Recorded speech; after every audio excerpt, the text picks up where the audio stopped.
Marvel Rivals has just released with a massive lineup of characters to play and choose from, and we'll be doing an overview for each and every character, from their abilities, their play type, if I think they're good or if I think they're bad. So if you want to see future breakdowns, then make sure that you subscribe and like this video and share it so that I know that you got value out of it. In this video, we'll be talking about my favorite tank character so far, which is Venom, starting with his difficulty. He's just a 1-star difficulty, mainly because his kit is so easy to use and get used to, but he is so good and I have so much fun playing him. Starting with his abilities, we'll talk about his attack, which is Dark Predation, which will let you unleash tentacles forward to attack enemies. This attack is honestly pretty simple and doesn't do a ton of damage, but it's okay because his main role isn't going to be DPS. Instead, Venom is more of a dive character where you jump in with his Venom swing, then slam onto players using his Frenzied Arrival, which lets you dash to the target location from a certain height, and upon landing, you'll damage nearby enemies and launch them into the air. This combo ability, just like his attack, doesn't do a ton of damage, but is going to disrupt the enemies enough to let your team move in and push the other team off the point. You can also use it to jump into your enemy's backline to take out healers or snipers, or use it as simple mobility to just get away from enemies quickly. This combo is also really great for getting back into the fight in case you die, since you could just swing right back to your team. And if your health is getting too low, you could use your other ability, Symbiotic Resilience, which generates bonus health against damage, and the lower Venom's health, the greater the bonus health generated. I cannot tell you how many times I should have died, but this ability alone saved me. And if you're going up against a Venom, you are going to see this being used constantly. It's probably the saving grace for Venom, because if he didn't have this, he would probably be totally useless. And the last offensive ability Venom has is Cellular Corrosion, which will unleash tentacles to slow enemies within reach, and enemies who are unable to break free in time will suffer damage. I'm honestly not sure how much damage this ability does, since most are able to get away or they just die before they take any of the additional damage, but it's mostly great just to slow down enemies, which lets you attack them easier since it's harder for them to get away, but it's completely useless against mobile enemies like Spider-Man or Star-Lord, who are able to just swing away or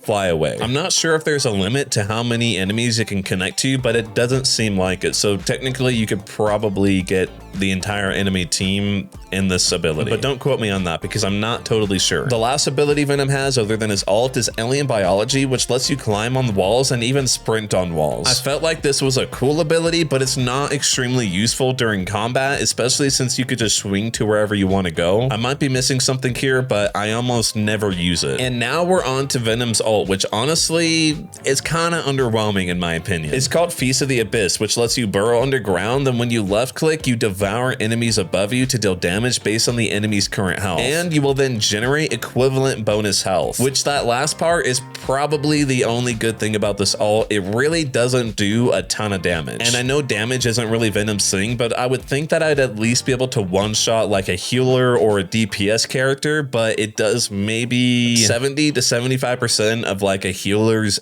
HP. I mostly just use the ult to either disrupt the enemy or just to get away from enemies before dying. The last part of Venom's abilities are his shared abilities, and I'm not even going to try and say the name because I will not say it right. But it basically allows Venom to share his symbiotes with Spider-Man and Penny Parker, so anyone playing those characters will be able to convert symbiotes into explosive spikes that inflict harm on nearby enemies and relentlessly drive them back. I've seen this ability be used a couple of times, but it seemed pretty underwhelming and it didn't really do that much. So if you're someone that's seen it in action and you know if it's good or not, then just let us know in the comments down below. So in conclusion, if I had to rate Venom, I'd give him a 4.5 out of 5, and that's because his kit is pretty simple, but his ability to disrupt and annoy the enemy while staying alive is insane. He's also by far the most fun tank to play out of all of them in my opinion, but the only issues with playing Venom is if you don't have good healers, you'll be dying a lot, and that's because his main purpose is essentially to dive in, distract, and then dive out. And if you don't have good healers, you won't be able to dive out because you'll be dead, and you definitely won't be able to dive back in because you'll be one shot forever. I've had times where I was sitting completely out of the fight for minutes, standing in front of a healer who would not heal me. Please get me out of bronze. But Venom also really struggles against aerial characters like Iron Man, since they can stay out of his range and you can't dive onto them when they're in the air. So you'll have a hard time against characters like Iron Man, Spider-Man, or Star-Lord. Anyone who could stay in the air or get away really fast. Because without Venom's swing, he's extremely slow, and he can only swing once every, I think it's 8 seconds is a countdown number. So what do you think of Venom, and is he someone that you're gonna play? Let us know in the comments below, and remember to subscribe for more Marvel Rivals content. I'll see you in the next video.